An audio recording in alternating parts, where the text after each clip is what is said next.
Hello students, welcome back. Previously, we stated and proved Chinese remainder theorem, and then we went through a couple of example problems, a couple of historical example problems as a matter of fact, on the use of Chinese remainder theorem. This time, however, let's do the same problems using the theory of the system of linear congruence. So you can use Chinese remainder theorem, find capital M1, capital M2, capital M3, and then find those multiplicative inverses modular M1, M2, M3. And then A1, A2, A3 are from the original problem. Capital M1, capital M2, capital M3 are from step 1. mu1, mu2, mu3 are from step 2. So putting all of them together, you get the solution. Modular capital M, which is 105 in this case.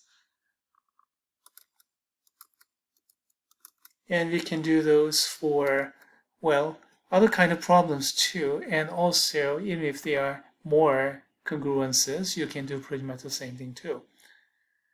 But let's consider an alternative solution using system of linear congruence and also the theory of the Diophantine equation as well, because this is basically studying the same thing in another viewpoint.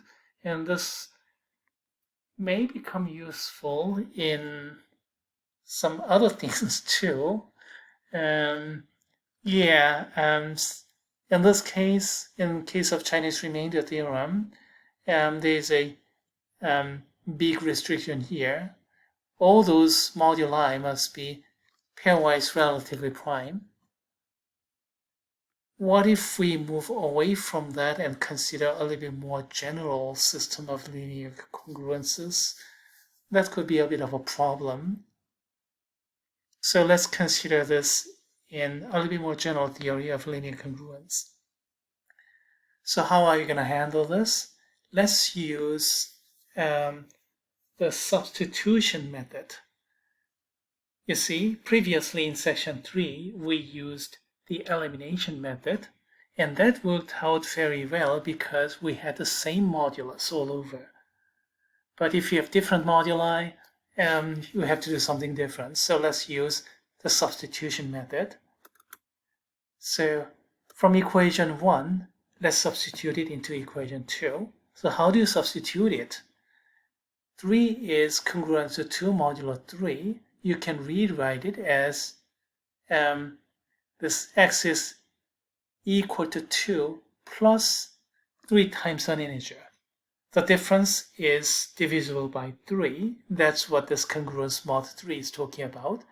So re-express it as a Diophantine equation, basically. And then we can substitute it into the second equation. So if you do that, you're going to get second Diophantine equation. So substitute x is 2 plus 3y1 in place here, like this. And then what do you mean by congruence modulo 5? That means the difference is divisible by 5.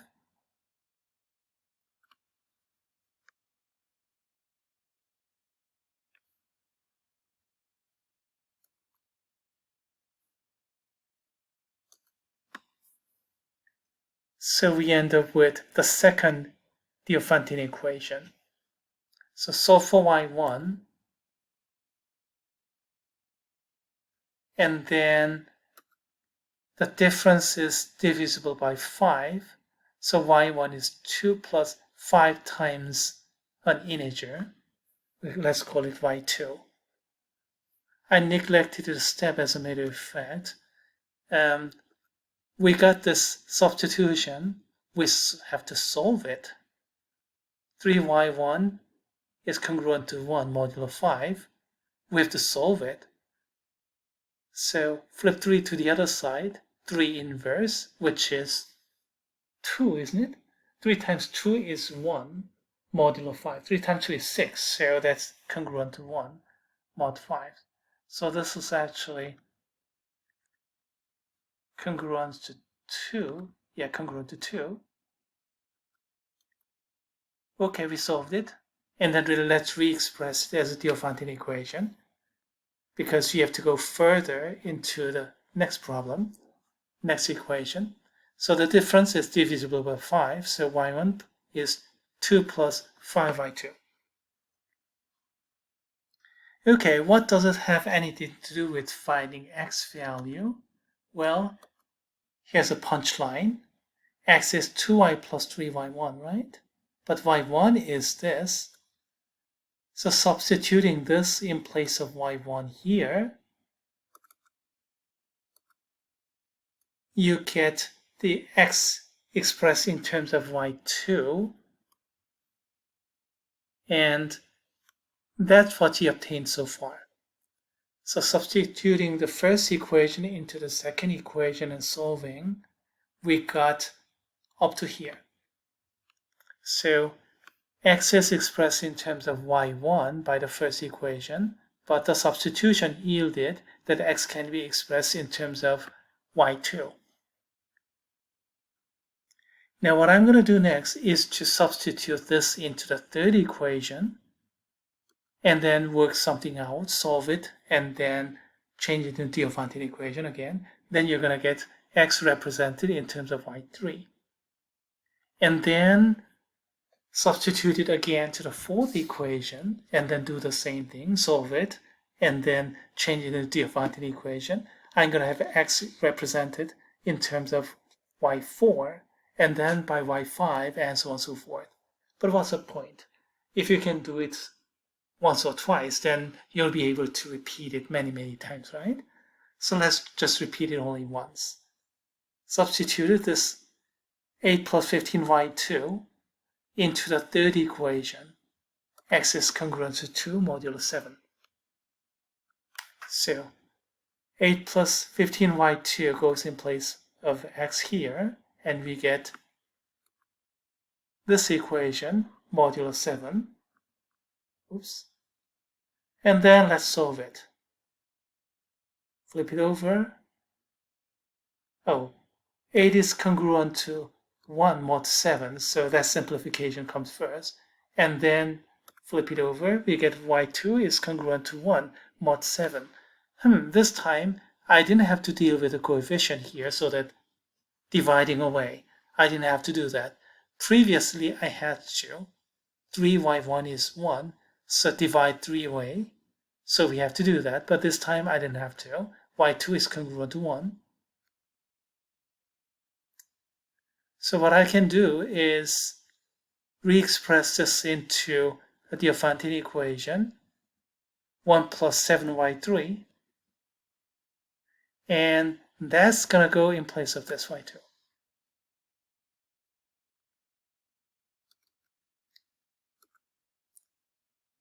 So 1 plus 7y3 goes in place of y2.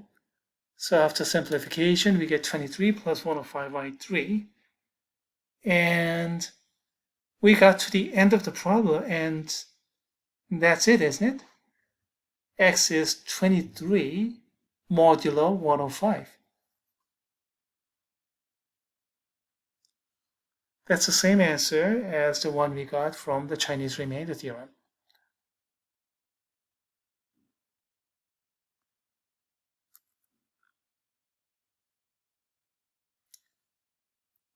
Let's do it one more time, this time with the second problem.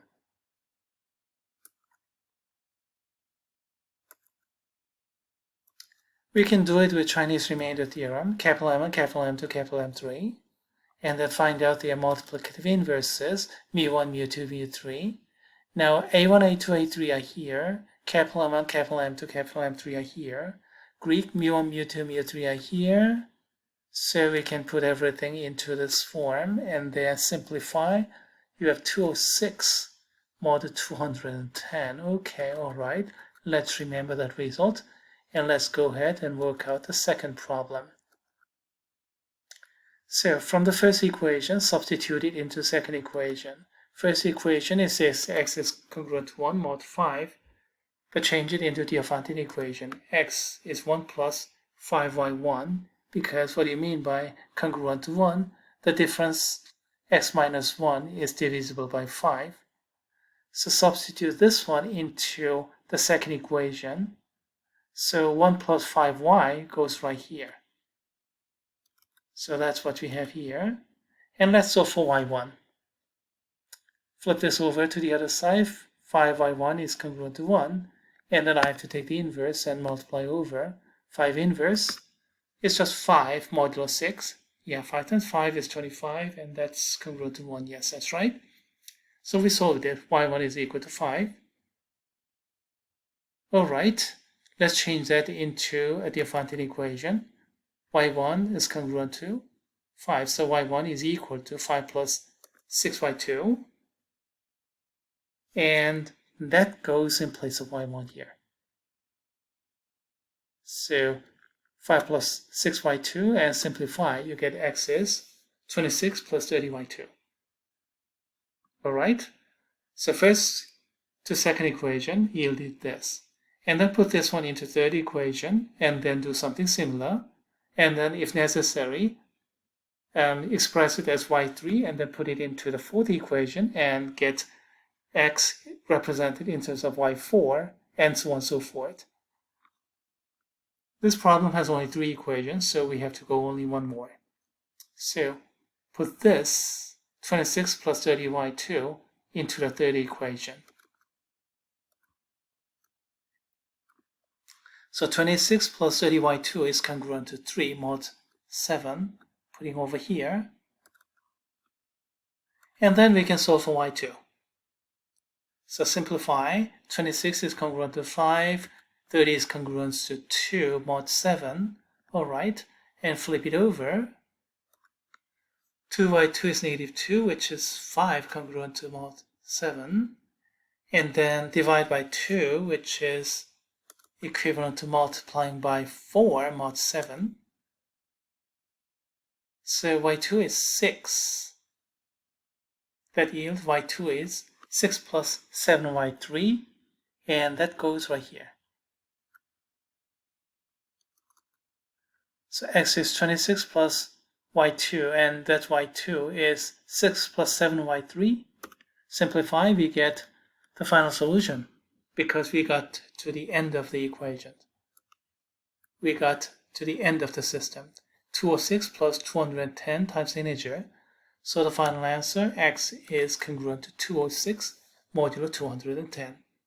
If there were fourth equation, you can take this and then substitute it into the fourth equation.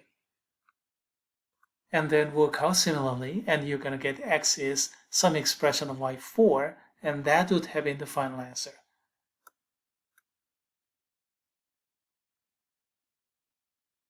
Okay, we went through the same types of problems using a little bit more general method of the systems of linear congruences, the method of substitution.